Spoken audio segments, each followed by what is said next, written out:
News. IFM News. IFM News. Lokal. Nirugyan itang aldaw Enero 29, the 94th Foundation Anniversary ti Northwestern University. Ang ikabil iti tema nga Visions of Victory.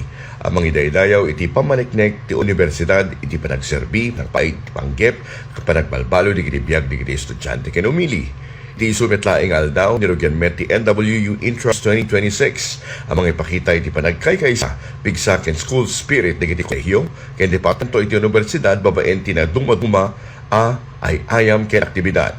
Imbaga ti administrasyon ti NWU at ti panakarugyan di kiti dua dakila pasamak ket may parang iti tuloy-tuloy a panagtuloy ti universidad iti holistic development iti estudyante saan laeng iti akademiko no di ket ti kultura, atletika ken panagkakaduan. Naging programa ken aktibidad iti Foundation Anniversary ken Intramiras ket mangtuloy iti sumarsaruno nga aldaw ang mga sentro iti tema nga Visions of Victory kas simbolo iti napalabas sa legi ken mas nabigsa ang masakbayan iti Northwestern University.